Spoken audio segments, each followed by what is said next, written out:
Halo teman-teman semua ya, ketemu lagi dengan channelnya Mas Ragil ya. Channel yang membahas tentang bagaimana kita berwirausaha di desa ya teman-teman. Khususnya adalah usaha fotokopi dan ATK. Nah, pada video kali ini saya akan menjawab pertanyaan dari subscriber saya yang menanyakan bahwasanya dia itu mau menaruh barang ATK di cabangnya ya, ataupun di downline-nya ya, ataupun di tempat lain ya, yaitu di desa teman-teman ya. Nah, dia menanyakan apakah sistemnya pembayarannya nanti secara kontan atau tunai atau lewat tenggang waktu atau bon ya teman-teman ya. Nah, sebelum saya jawab pertanyaannya, sebelumnya saya minta dukungan buat teman-teman semua untuk mensubscribe dan like channel saya ini agar saya lebih semangat lagi dalam membuat konten-konten yang bermanfaat buat teman-teman semua, khususnya dalam bidang wirausaha fotokopi dan ATK. Oke, salam wirausaha.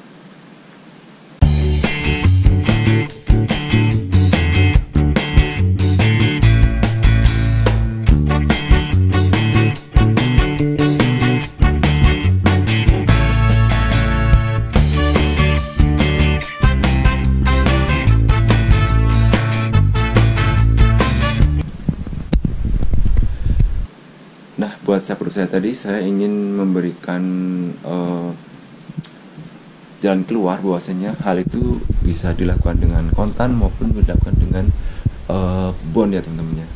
Semua itu tergantung dari modal kita teman-teman. Jadi apakah modal kita kuat ataukah modal kita pas-pasan ya. Kalau modal kita kuat, kita bisa memberikan tenggang waktu kepada tempat yang kita titipin barang tadi untuk membayar secara bon. Tapi kalau modal kita nipis, kita bisa pembayarannya dengan kontan tentunya. Nah, jika kita ingin memberikan bon, otomatis kita harus tahu resikonya, bahwasanya kita juga harus memiliki modal yang kuat ya untuk menyetok barang selama walaupun dalam keadaan barang kita masih dalam keadaan belum cair duitnya ya, maksudnya masih dalam penitipan di tempat donan kita teman-teman ya. Kemudian teman-teman juga harus memperhatikan yang kedua, yaitu masalah pembayarannya itu, apakah orang tersebut yang tempat kita titipin barang tadi lancar ataupun dia susah ya. Kalau lancar mungkin kita bisa memberikan fasilitas pembayaran di belakang secara terus menerus. Tetapi kalau downline kita itu agak susah ataupun orangnya agak lelet, itu bisa menyetop pembayarannya dengan melakukan tunai ya teman-teman ya, untuk mengantisipasi dana macet kita pada orang tersebut teman-teman ya. Jadi kita harus berhati-hati ya teman-teman ya dalam menghandle ataupun manajemen keuangan toko kita. Jangan sampai terjadi hal yang tidak diinginkan, seperti kebangkrutan akibat tidak berhati-hati dalam memanajemen keuangan toko kita teman-teman ya. Jadi buat teman saya tadi, sahabat saya, hendaknya harus mempertimbangkan dulu dari segi modalnya ya.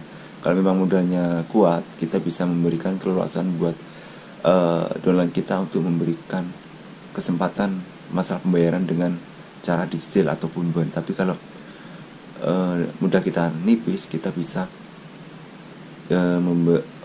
pembayarannya dengan cara kontan ya teman-teman. Mungkin kalau dengan cara bon itu kita bisa memberikan keleluasaan misalnya 2 minggu sekali ataupun seminggu sekali ya. Seperti halnya yang salah saya ini ataupun tempat saya mengambil barang itu, dia memberikan keleluasaan kepada kita untuk melakukan pembayaran setiap 2 minggu sekali teman-teman. Jadi kalau setiap mereka datang, kita dikasih kesempatan ya untuk mengambil barang, kemudian melakukan pembayarannya setiap 2 minggu sekali, setiap kunjungannya teman-teman ya. Tetapi kalau saya tidak melakukan pembayaran di belakang, soalnya saya mengantisipasi seandainya barangnya tidak laku ya teman-teman. Jadi ataupun macet ya teman-teman. Jadi memang mempunyai setiap toko itu mempunyai prinsip dagang tersendiri-sendiri ya teman-teman. Kalau saya pribadi, kalau ada toko yang datang, saya mengambil barang sesuai dengan kebutuhan aja teman-teman. Jadi dan saya harus membayarnya dengan cara cash ya, sebisa mungkin ataupun saya usahakan untuk membayarnya secara cash ya, agar tidak menjadi beban pikiran saya seandainya nanti mengalami istilahnya penurunan omset ya. Jadi agak susah untuk melakukan pembayaran bondnya teman-teman ya.